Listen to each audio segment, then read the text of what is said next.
오늘은 그 크신 하나님의 사랑이라고 하는 제목으로 은혜의 시간을 좀 나눠보고자 합니다. 며칠 전에 기독교 말을 보았는데 너무나 은혜롭게 보았습니다. 3번이나 볼 정도로 감동을 주었습니다. 우리가 부른 찬송가 304전의 탄생 배경을 영화로 옮긴 내용입니다. 진력의 목사인 리먼 목사님은 농촌 교회를 다니면서 목회하시는 분입니다. 이 가정에 9자녀가 있었는데 제1차 세계대전이 터지자 교회의 재정 상황이 어렵게 되니까 목사님이 다른 일을 하지 않으면 생계가 어려울 정도가 되었습니다. 가장 인상적인 것은 10살 난 이 소년을 중심으로 그 동생 3명과 함께 회의를 하면서 우리 가정이 이렇게 어려우니까 우리가 어떻게 하면 이 가정에 도움이 될 수 있을까를 기도하면서 회의하는 장면은 참 우리 어른들에게 많은 교훈을 주고 있습니다. 아빠 목사가 찬송가 가사를 통해서, 작곡을 통해서 이 재정적인 어려움을 극복해 나가겠다라는 것을 알고 난 뒤에 1절, 2절은 완성이 되었는데 3절을 아직 완성하지 못했다는 것을 알고 난 다음에 하나님의 사랑에 관한 작사를 해야 되겠다고 결심하면서 도서관을 찾아가고 유대인 랍비에게 찾아가는 모습은 그것 또한 우리에게 많은 교훈을 주고 있다는 것을 알게 되었습니다. 10살 이하의 아이들이 사랑이라는 단어에 대해서 얼마만큼 알겠습니까? 하나님이 자신들을 사랑한다라고 하는 것을 알 수는 있을지 모르지만 사랑이 무엇인지를 아직 모르기에 큰 누나에게 찾아가서 사랑이 무엇인지를 질문합니다. 마침 연애 중에 있는 그 큰 누나가 부드러운 천을 이렇게 동생들의 얼굴에 스쳐 지나가면서 사랑은 마치 느끼는 것과 같단다 라고 이야기를 합니다. 사랑은 느끼는 것이다 라고 메모를 했습니다. 마치 느낀다는 게 알 수도 있을 것 같지만 분명치 않아서 작은 누나에게 찾아가서 사랑이 무엇이냐고 질문합니다. 작은 누나는 지성적인 성격이었기 때문에 보물함을 이렇게 열쇠로 열어서 마치 사랑한다라고 하는 것은 이 보물 속에 있는 내용을 알아가는 것과 같다라고 이야기했습니다. 사랑은 알아가는 것이구나 라고 정리를 했습니다. 마지막으로 작은 형에게 찾아가서 사랑이 무엇이냐고 질문하니까 현미경을 보면서 만약에 이 조그마한 애벌레의 그 세포를 관찰해 보면 그 속에 하나님의 놀라우신 영광이 있다라고 하는 것을 알 수 있다라고 하면서 사랑은 이해하는 것이다 라고 이야기를 했습니다. 하지만 이 불륜이라고 하는 이 10살 소년은 사랑이 하나님이 자신을 사랑한다라고 하는 것을 명확하게 알 수가 없었습니다. 영화의 가장 마지막 장면은 어떻게 끝내나 그러면 이렇게 고민하고 고민했던 이 10살 소년이 하나님 사랑합니다 라고 하면서 끝을 맺고 있습니다. 사랑은 하나님을 느끼고 하나님을 알아가고 하나님을 이해하는 것이다 라고 하는 것을 알게 되었다라고 하는 내용입니다. 성경에서 가장 유명한 한 구절을 뽑으라고 한다면 바로 요한복음 3장 16절 말씀이 아니겠습니까? 이 3장 16절 말씀 속에 하나님의 사랑에 대한 3가지를 우리가 지금부터 알아가는 시간이 되고자 합니다. 첫 번째로 하나님의 사랑은 영원한 사랑이다라는 것을 우리에게 계시해 주고 있습니다.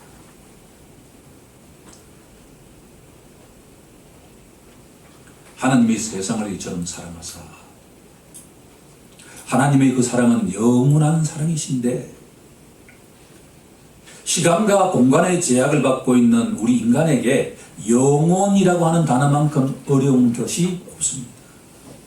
제가 지금 설교를 하고 있지만 제 말이 떠나는 순간에 이미 과거가 되죠. 우리는 항상 현재에 살지만 과거로 이어지게 되는 것과 같은 삶을 살아가게 됩니다. 하지만 시간과 공간을 뛰어넘은 하나님께서는 지금 이 예배당에도 계시지만 오늘 우리가 함께 하지 못한 지체들이 있는 그곳에도 함께 하시는 분이기에 영원하다는 이 단어를 조금 달리 우리가 해석해 볼 필요가 있다라고 하는 겁니다.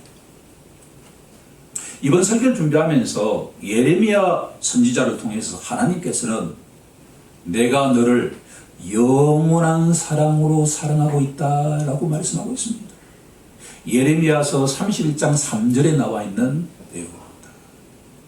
하나님의 사랑은 우리에게 영원한 사랑이다라고 계시해 주고 계시죠. 하나님의 사랑이 영원하다는 것을 좀 더 다른 말로 표현해 보면 변치 않는 사랑이다라고 되어 있습니다.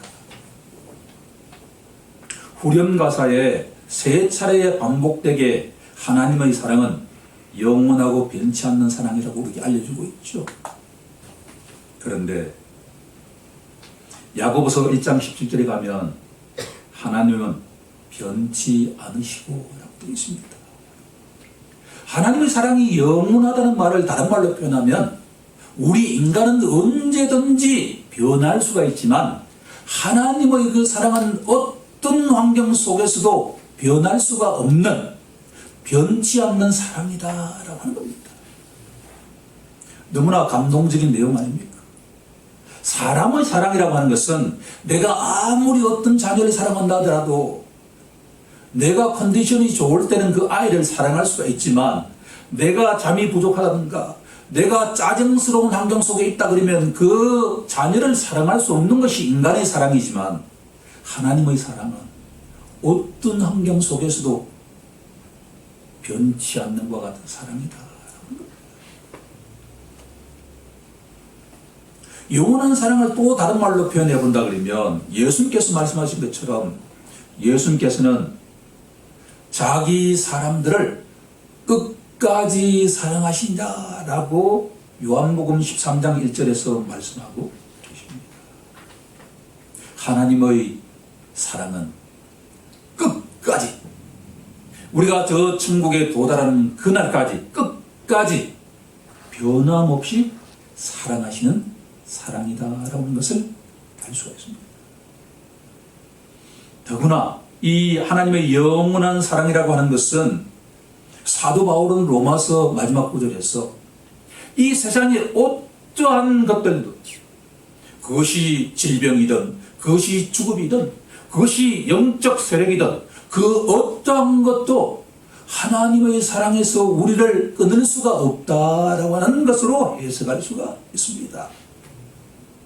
그러니까 하나님의 사랑이 영원하다는 이 말씀 속에는 하나님의 사랑은 변치 않는다는 사랑이고 끝까지 책임진다는 사랑이고 그리고 이 세상의 그 어떤 것도 하나님의 사랑을 끊을 수 없는 것과 같은 사랑이 바로 하나님의 사랑이다라고 합니다. 우리 다 함께 이 하나님의 영원한 사랑을 받는 자가 바로 우리 각자다라고 하는 것을 기억하는 우리 모두가 되길 간절히 소망합니다. 두 번째로 하나님의 사랑은 구속의 사랑이다라고 하는 겁니다. 두 번째 갈려의 응답은 구속입니다.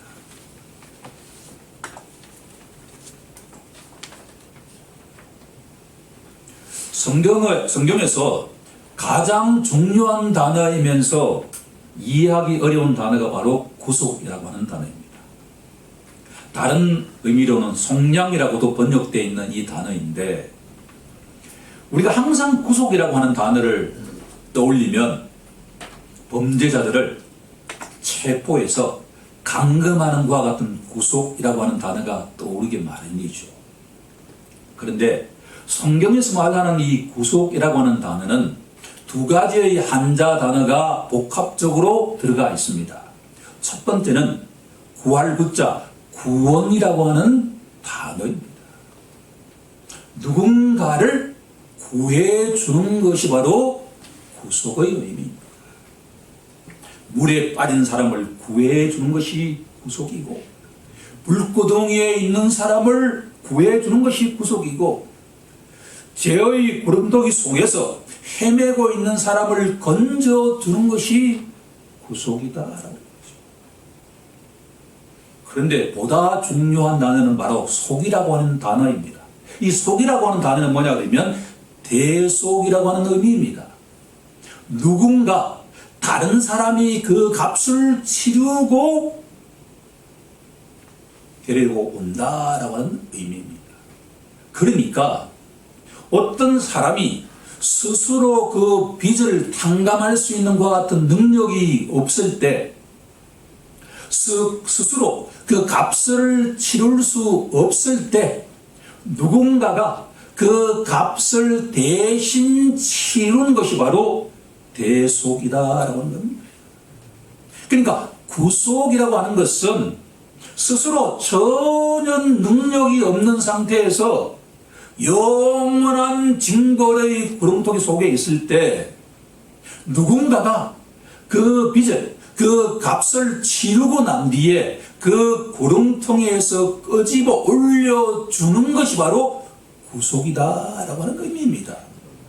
그러니까 하나님의 사랑은 변치 않는 영원하신 사랑이지만, 그것은 너무나 추상적으로 들리지만 우리의 상황이라고 하는 것이, 아담의 후손이 처해 있는 그 상황이라고 하는 것이 아무런 능력이 없는데 영원한 불구덩이에 처해 있는 그 한 영혼을 누군가가 그 값을 대신 치르고 구해주는 것이 바로 구속이라고 하는 의미입니다. 하나님의 하나뿐인 아드님이신 독생자께서 저 하늘 보좌 버리시고 이 땅에 오신 근본적인 이유는 바로 우리의 허물과 죄 때문에 영원한 형벌을 받아야 할 우리 각자를 그 빚을 갚기 위해서 십자가에서 피 흘리면서 돌아가시지 않고서는 절대로 하나님의 진노를 갚을 길이 없다는 것을 아시고 때가 되어서 이 땅에 오셔서 평명한 가정의 목수로서 삶을 사시다가 때가 되어서 그 골고다 언덕에서 우리 각자의 허물과 죄의 빚을 청산하신 그 사랑이 바로 구속의 사랑이다.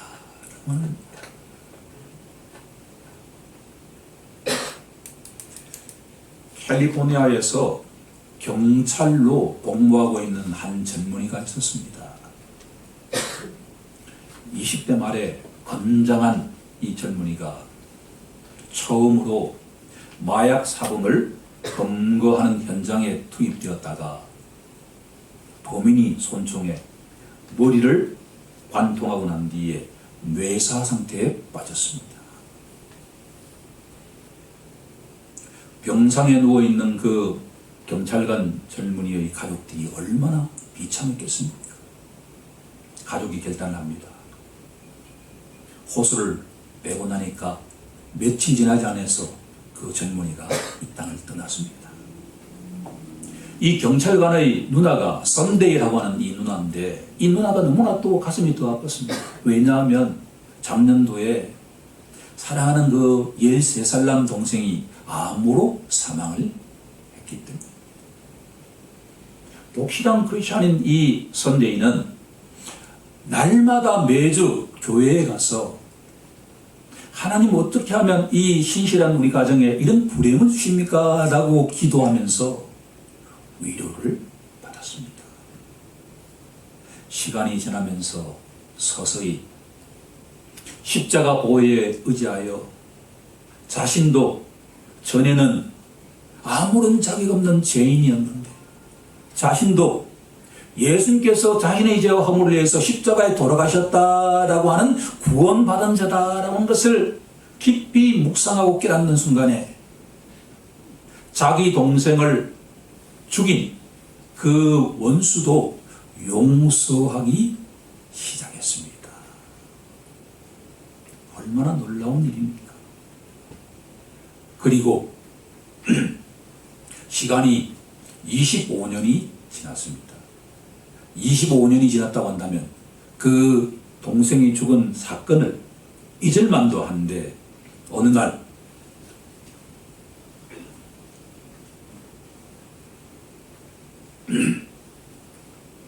하나님께서 이 선대에게 분명하게 두 가지의 메시지를 주었습니다.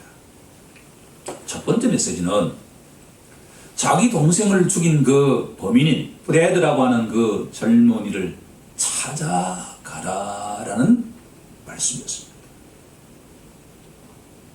두 번째는 프레드에게 찾아가서 이렇게 전해라.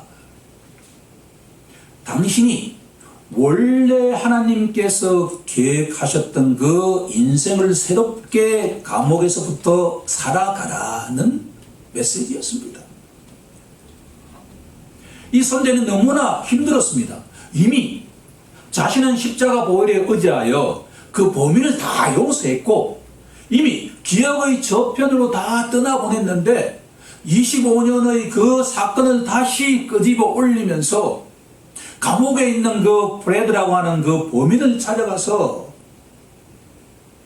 하나님의 독생자이신 예수님께서 당신과 같은 죄인도 사랑합니다 라고 하는 복음을 증거하라는 말씀이고 더더구나 그 젊은이에게 예수를 믿고 난 뒤에 하나님이 원래 당신에게 계획하신 그 삶을 지금부터 살아가라는 메시지를 전하라는 것이었습니다. 미국의 사법 시스템 속에서 아무런 인척관계가 없는 사람이 무기수를 만난다라고 하는 것은 절대로 쉬운 일이 아니었습니다. 그날부터 선대인은 하나님의 그 메시지에 순종하면서 자기 동생을 죽인 그 범인 브레드에게 편지를 하기 시작합니다.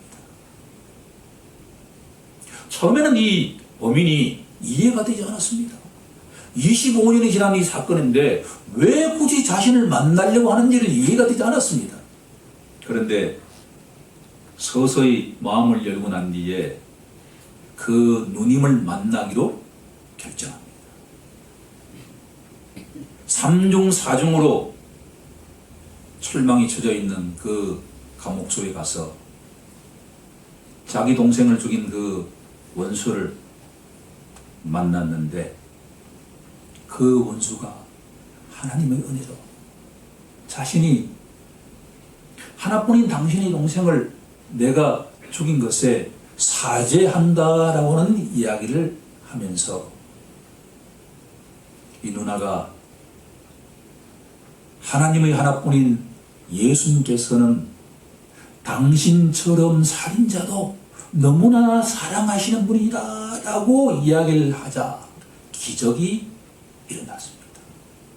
이 세상에 저처럼 죄인을 하나님께서 영원히 사랑하신다라고 하는 것을 처음 들었을 뿐만 아니라 더구나 하나님의 하나뿐인 그 독생자를 날 위해서 2000년 전에 골고다 언덕에서 돌아가셨다라고 하는 것을 내가 믿는다라고 고백했기 때문입니다.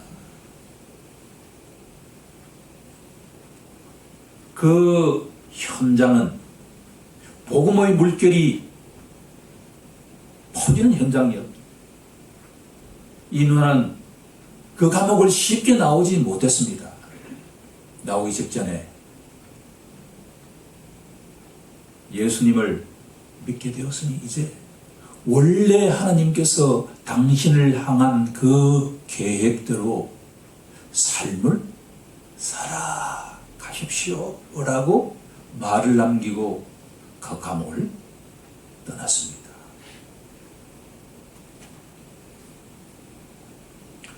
하나님의 사랑은 이처럼 세상에서 아무리 큰 죄를 지은 죄인도 사랑하시는 사랑이기에 우리 또한 전에는 그 죄인 프레드처럼 동일한 허물과 죄를 지었던 중죄인이었다는 것을 생각한다면 하나님의 그 구속의 사랑이 얼마나 놀라운 사랑인지 우리는 쉽게 이해할 수가 있을 것입니다. 하나님의 구속의 사랑은 죄 사함의 사랑임에는 틀림이 없지만 기독교 신자의 삶이라고 하는 것은 바로 새로운 삶의 시작이다라고 하는 것을 기억해야만 할 것입니다. 예수를 믿고 제3과 영생의 삶을 시작하는 기독교 신자의 삶이라고 하는 것은 구속의 삶이라고 하는 것은 새로운 피조물이 되었지만 날마다 하나님이 원하시는 삶을 살아가는 성장과 변화의 삶이다라고 하는 것을 기억하는 우리 모두가 되길 간절히 소망합니다. 여호와 하나님께서는 언제든지 변하지 않는 스스로 존재하시는 분, 영어로 being의 존재이지만 기독교 신자의 삶은 예수를 믿고 난 다음에도 구속된 다음에도 날마다 예수님의 형상을 따라 변화, 성장, 발전해가는 become의 삶이다라고 하는 것을 기억하는 우리 모두가 되어야 할 것입니다.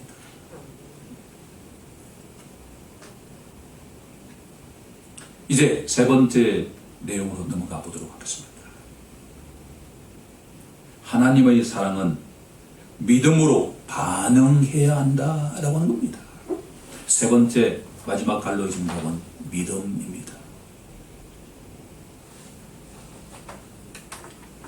하나님이 세상을 이처럼 사랑하사 하나님의 영원한 사랑이시지만 독생자를 주셨으니 하나님의 사랑은 구속의 사랑이지만 그를 믿는 자는 영생을 얻게 되지만 그를 믿지 않는 자는 영원한 징벌을 받게 된다라고 선포하고 있다라고 하는 거죠.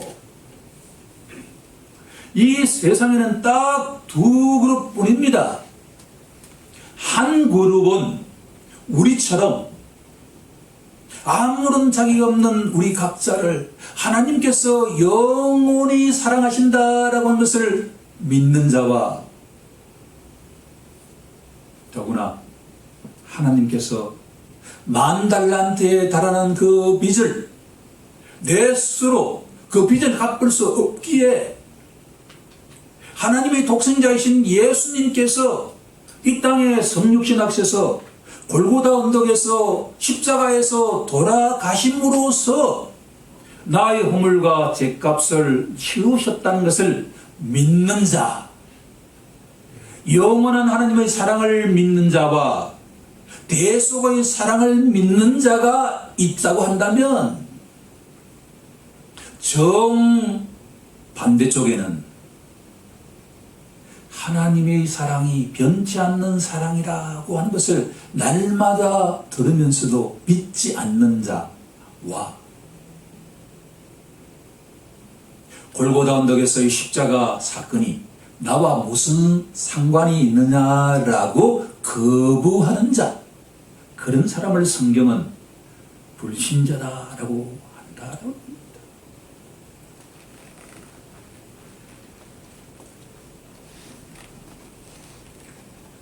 주님이 사랑하시는 성도 여러분, 이 주제가 너무나 무겁고 너무나 중하고 너무나 우리 삶에 결정적이기에 오히려 제가 어떻게 전달해야 이것이 우리 마음속에 굳건한 믿음으로 자리할지 저는 두렵고 떨림으로 이 말씀을 전가하고 선포하지 않을 수가 없습니다. 하나님이 세상을 이처럼 사랑하사 독생자를 주셨으니 이는 그를 믿는 자마다 멸망하지 않고 영생을 얻게 하려 하심이라 라고 하는 이 구절 속에 성경의 모든 내용이 다 함축적으로 담겨 있다라고 생각한다면 이 짧은 시간에 이 말씀을 우리가 가슴 후련하게 이해한다는 것은 너무나 어려운 내용일지도 모르겠습니다. 하지만 하나님의 은혜로 성령 하나님께서 우리 각자에게 찾아오셔서 우리의 그 돌같은 마음을 지경하셔서 하나님은 사랑이신데 변치 않는 영원한 사랑이시다라는 것을 깨닫게 하시고 또한 그 사랑이 십자가의 대속의 사랑이다라고 하는 것을 믿게 하는 우리 모두에게 하나님의 축복이 임해 있다라고 하는 것을 고백하는 우리 모두에게 하나님의 마음을 시원케 해드리는 것이라는 것을 분명하게 알 수가 있다라는 겁니다.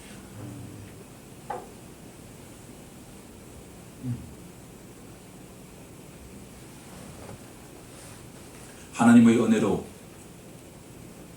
우리 덕성교회가 4주차에 걸쳐서 사랑의 공식이라고 하는 제목으로 은혜의 시간을 나누고 있습니다. 그것인 하나님의 사랑을 우리가 어떻게 말로 표현할 수가 있을까요?